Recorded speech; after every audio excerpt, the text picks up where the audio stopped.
What's going on? Hello, guys. Hello, guys. Hello, people all over the world. We have so much to talk about. Thank you guys for tuning in one more time. And again, I am your host, Jermaine McCrimmon, and you have reached Humanity Unplugged podcast. And I know you guys are excited because I am excited. I'm excited to what God has to do for us because all we have to do is put it in the atmosphere. And whether you like it or not, God has a tendency of listening to his people. And when he listens to his people, he give us what we ask for, guys. Sometimes it might come in a form that we don't understand, but he makes sure he get the glory at the end of the day. So I'm here to tell you guys that I am happy to be here for another episode of Humanity Unplugged. I'm excited. Delighted to be here to share with you some information that hopefully you guys can use and uh, pass it on to all your friends and families and excuse me, subjects, whoever they are to you, associates, and you could just give them information, positive information that you can probably bank on. A lot of time we give out a lot of times we give out a lot of accurate information. And we don't give out opinions, we give out facts. And here on the podcast, this is our 135th episode. We've been out since last year. This is season 2. And we like you guys to share on our social media platforms, comment, subscribe, give out your opinion. What can we improve? What topics you like us to talk about? We work very hard and diligently to give you information that you can transfer into your everyday life. Um, we have a strong following, and I thank you guys for that, for putting in the time to stop by and constantly try to donate to the cause. And what I mean by donate, just your opinions, whether it's good or bad, we love to hear from you and your perspective and point of view on everything. On our last episode, we talked about the Hantavirus and it's spreading and what's going on. And we got some new guys, a new virus also, other than the Hantavirus, we need to talk about. Um, First off, guys, I'd like you to take off your shoes and take off your shoes and relax your feet and put your feet up. Get you something cold and refreshing, something you can something you can enjoy while we talk and while we sit down and just conversate about what's going on in today's world. As you know, Trump is still there and he's doing what Trump do. World news is world news, and it's a lot of it out right now. But I brought this to you back on May 6th. I believe it is our last episode, or maybe May 4th, one of the first ones to bring you the Hantavirus. And I'm also going to bring you another virus today that's on the cruise ship.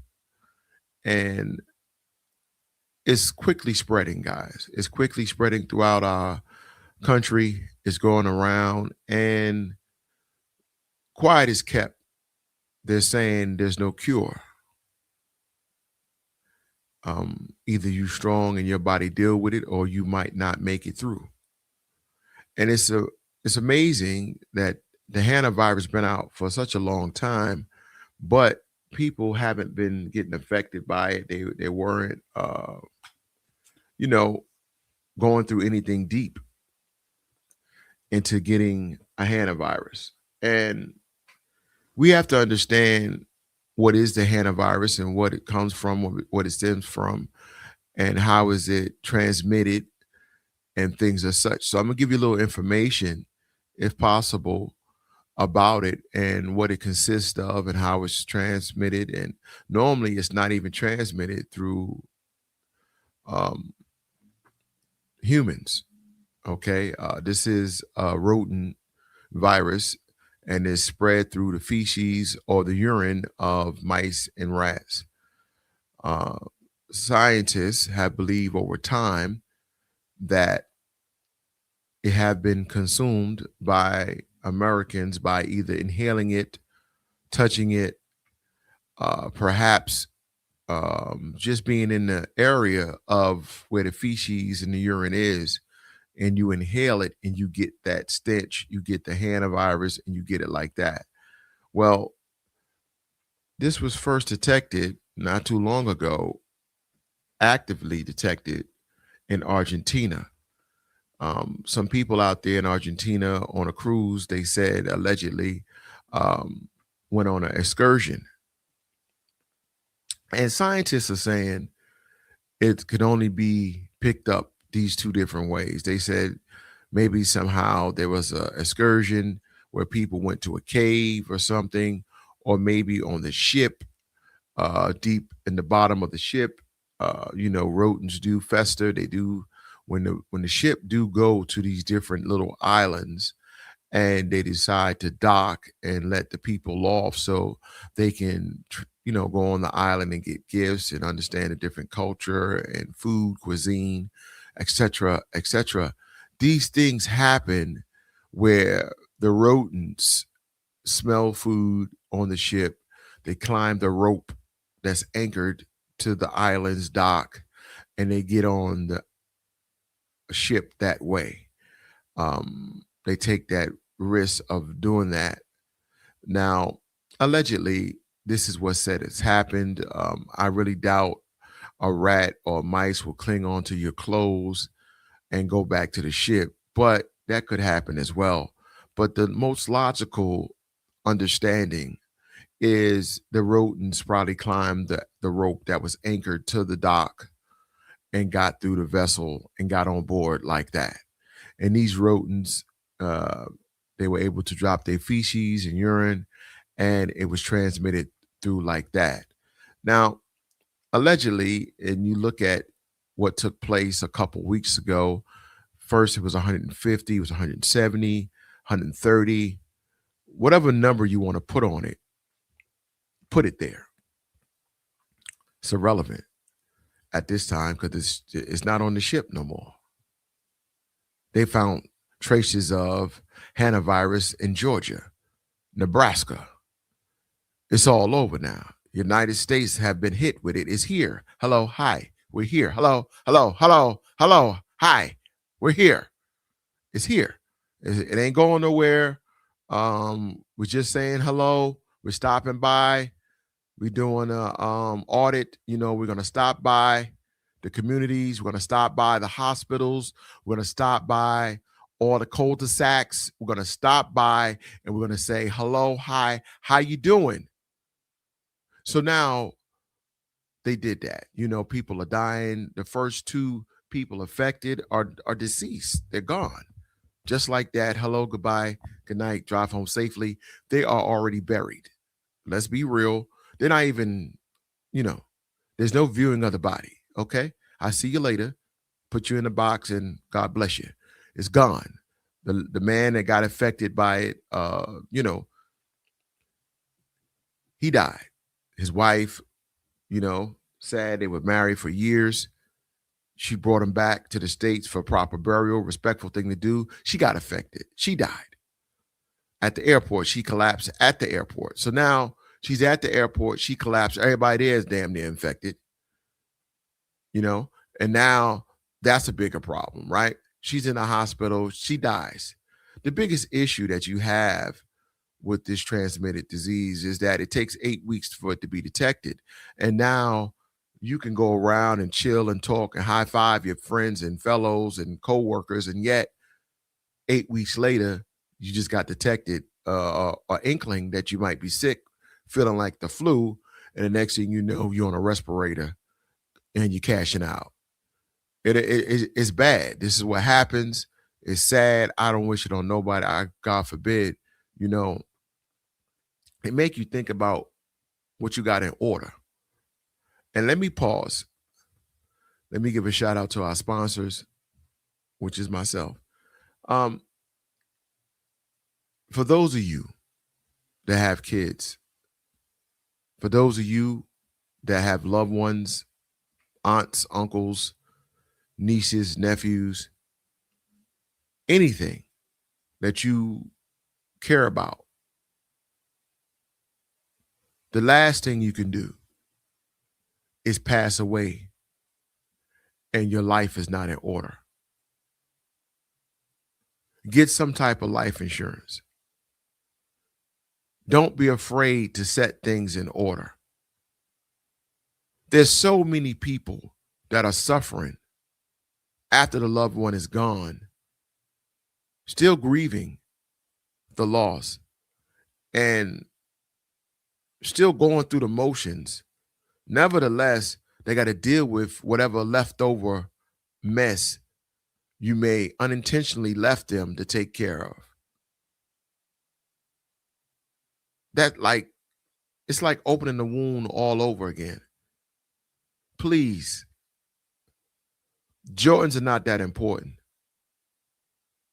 The Gucci bag, the Fendi flip-flops, the bling bling, the car, the Benz, the BMW, it's not that important for you not to have life insurance.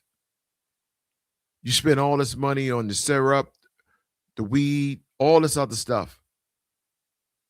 Make sure you got your business in order. Mother's Day just passed. And happy related Mother's Day to all. But I have to say this because my mother's no longer here. And to see how people treat their mother, for that 60-year-old man, for that 60-year-old woman that has their mother still on this earth, and you can't do the basic stuff consistently. You can't, you've been on this earth so long and you have nothing to show for it. You can't function without having a crutch. It is disgusting. It's a shame before God that you exist on this earth and can't be productive after everything your mother and your father been through just for you to be here. And yes, you didn't deserve to be here. But how long are we going to think about what you deserve to be or what you were thrown into? Make the best of your life. They're not asking you to get to be an astronaut.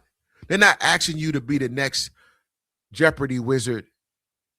But you have people that's 50 and up that can't hold a job at Sheetz. They can't go to Walmart and hold a job just to keep money in their pocket. It is disgusting.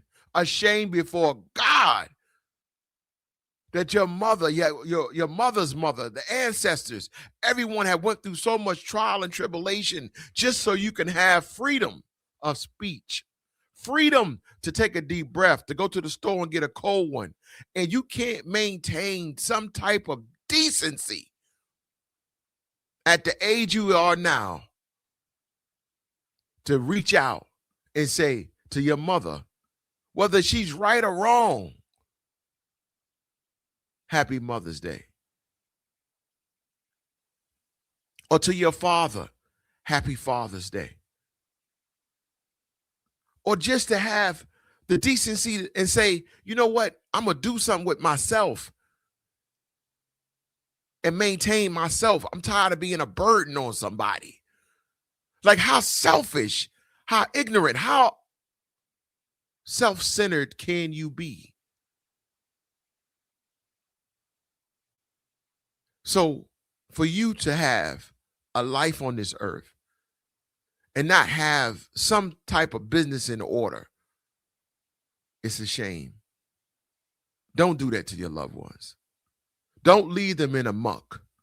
Don't leave them grieving over you and still got to take care of all your business you done left behind unfinished.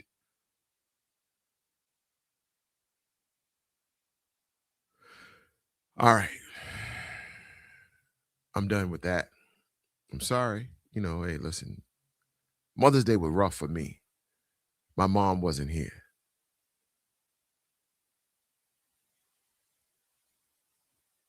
Ain't nobody checked on me except one person. Shout out Keisha. Shout out Stacy. Shout out Crystal. 3 people checked on me because my mom's not here. And they knew how much my mom meant to me. See, having loved ones or friends, when the dust settles and you all by yourself, it lets you know who has your back, where your friends are, where your family are. And we have to get better, people. We got to get better. But anyway, let me get back. So now the Hantavirus is what it is, and we're in a dilemma. We're not in the crisis yet. It's not in shutdown mode, but it's getting there. CDC is now looking to see what can we put together to stop it from killing people, because that's what it's doing. It's taking people out. I want y'all to remember a couple things and just keep in mind. No one has spoken about the Hantavirus that had it. I'll say it again. No one on record that I know of, now, if we have it, put it in the comments, has spoken about the Hantavirus that has been through it and survived it.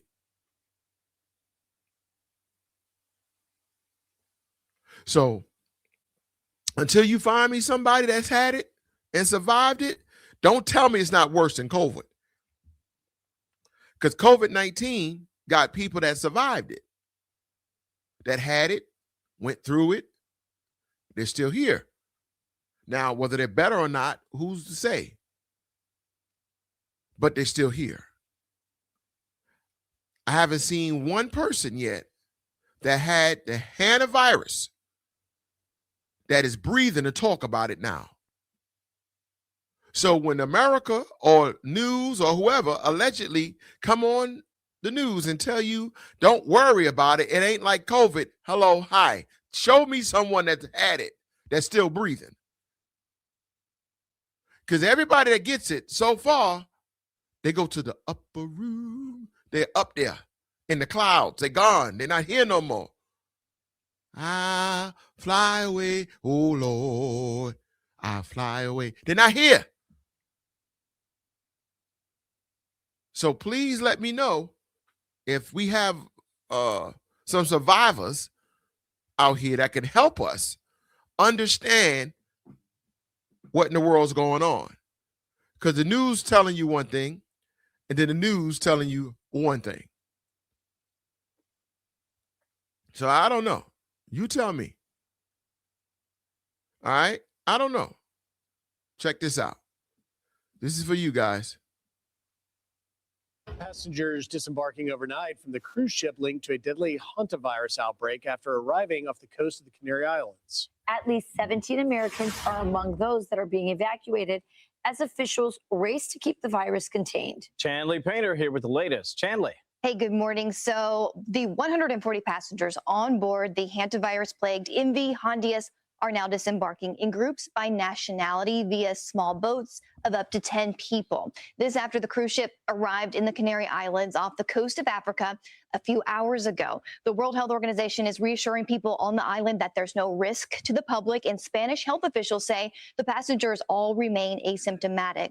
While none of the current passengers have tested positive for the Hantavirus, the outbreak did earlier kill 3 people on board, while several others tested positive. So now the remaining passengers and crew are leaving the ship after undergoing health screenings. And once off the ship, they will be bused to the airport for flights to their home country. So now these are the remaining passengers that's on the ship.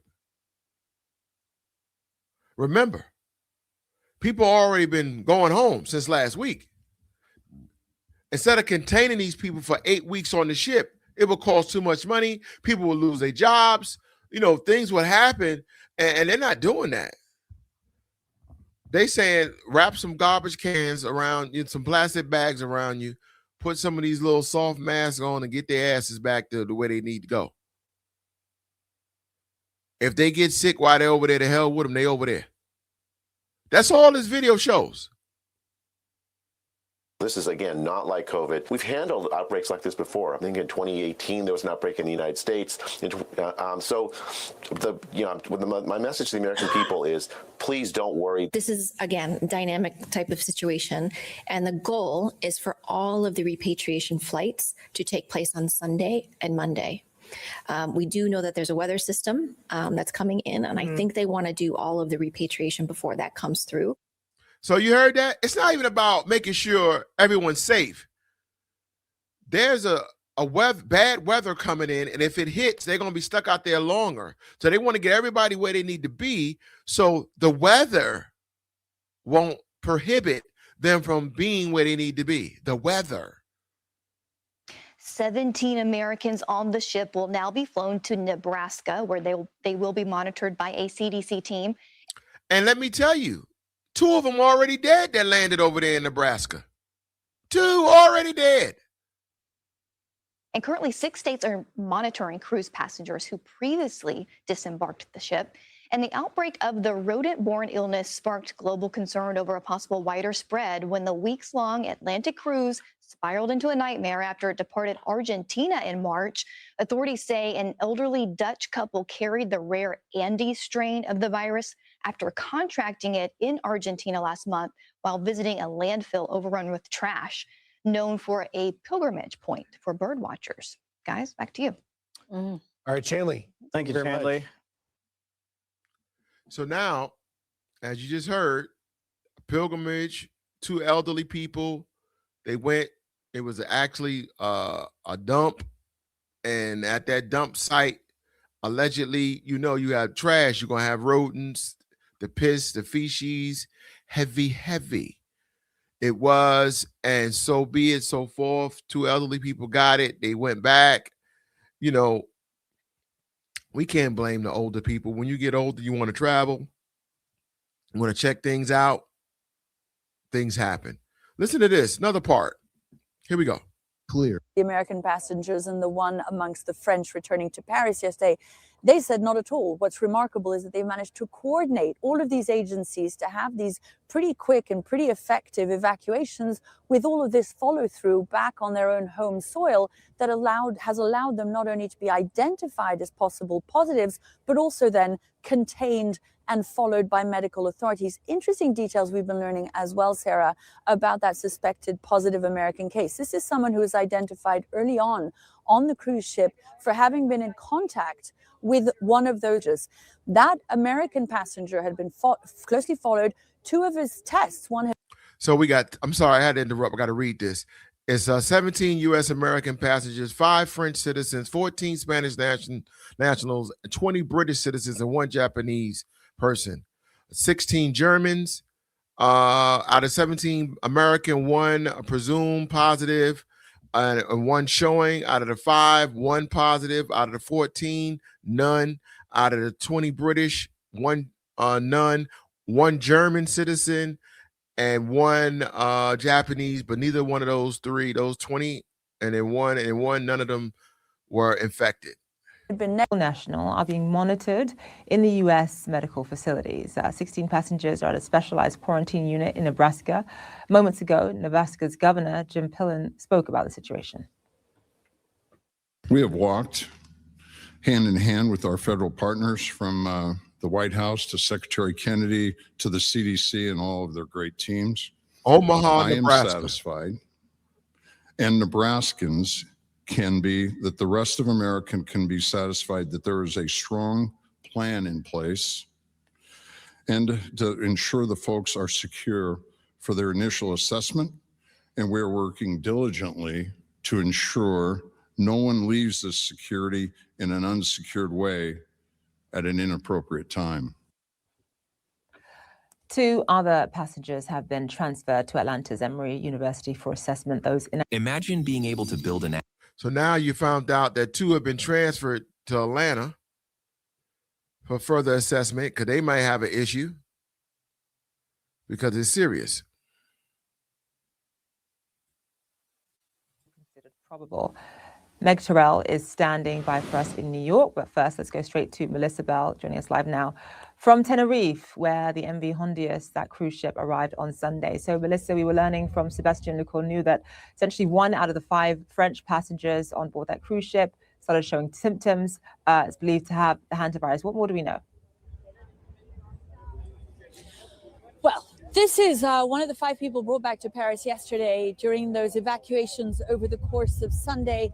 She started feeling unwell on the flight, Zain, and now it's been confirmed that she is a 9th positive, definitely positive hantavirus case linked here to the MV Hondius. We've just been hearing, of course, and you played a clip a moment ago from the American officials about that suspected positive case now in that biocontainment unit in Nebraska. That passenger particularly interesting, Zain, because he is one of the passengers who'd been very closely monitored these last couple of weeks because it was believed he'd been in very close contact with one of the passengers who died early on, speaking at once to the length of the incubation period, but also to the fact that what the specialists watching this virus are seeing You should see is the that it outfits really they takes got someone on. who has It's so symptoms sad. to be in close None of these proximity with the people are next person in protected, order man. to transmit it. And that's what that case in the biocontainment unit in Nebraska appears to be suggesting, the suspected positive case amongst the Americans. This, I just like to draw your attention and explain the wind here. Ever since we arrived here in Tenerife, Zain, we'd been told that the weather conditions were going to change by the end of Monday, which would make it very difficult to bring the small vessels that have so far successfully evacuated all those people, the French passengers. So I have to stop here because she's simply saying to us now that they're pushing everybody to get evacuated from the ship because of the weather. Like I said before, they are pressed to get people out of there because in a minute, the water would be so rough that the small passenger vessels cannot pick the people up and bring them across to safety and get them back home in a decent time. That's what they're saying. But the virus is spreading. And now that that virus is spreading, let me tell you about a new virus. Here we go. For the last several days, we've been reporting on the Hantavirus outbreak on a cruise currently bound for Spain. Well, today, the CDC said that a cruise headed to Port Canaveral has more than 100 passengers now sick with the norovirus. Let's get right out to West 2's David Jones. You heard it. The norovirus is here. How you doing? Is live at the port tonight. And David, when are you expecting that ship to get here? In just 2 days, Luana, the Caribbean Princess will be docking here at Port Canaveral on Monday. Now, I want to be very clear. There is a distinct difference between what we're talking about and the hantavirus. These cruise passengers are ill with norovirus. The Centers for Disease Control says norovirus is extremely contagious. It's sometimes referred to as a stomach bug. The CDC says most people who get it start feeling better in anywhere from 1 to 3 days. But get this, 102 of the more than 3,000 passengers on this ship are sick, and 13 crew members on top of that. They've been at sea since April 28th. They left from Port Everglades. Now, the best way to prevent norovirus is really simple. It's washing your hands. We talked with one cruiser from Marion County who says despite the sick passengers, the cruise is going on as normal. It is a common thing. I mean, I've heard about it before and you get nervous about it, but you just have to be mindful that you're on the ship with a whole bunch of other people that you don't know, and if they don't take care of themselves, then you just have to be careful. Now, Princess Cruises says upon discovering the sickness, they quickly disinfected every area of the ship and added extra sanitizing. They say once that ship returns here to Port Canaveral, it'll go through comprehensive cleaning before it leaves on its next voyage. We're live at Port Canaveral. David Jones, West 2 News. So the norovirus is back. Norovirus is just a virus, they said, contagious by hand, uncleanness of your hands and things as such. So it's something to talk about, something to think about. Hey, what you're going to do. You need to know that. You need to see what's going on. Hopefully when you travel, guys, when you do what you do, constantly sanitize your hands, constantly keep yourself in order. This has been exciting. I enjoyed this one. Guys, in conclusion, I don't know. I have nothing to tell you other than I guess we got to start wearing our masks 24/7 and keep our hands sanitized at all times because it's out here. Be careful who you let in your house. Grab your bags, you touch your stuff because it's crazy. I'm your host, Jermaine McCrimmon. Stay safe, stay strong, protect yourself at all times. Peace.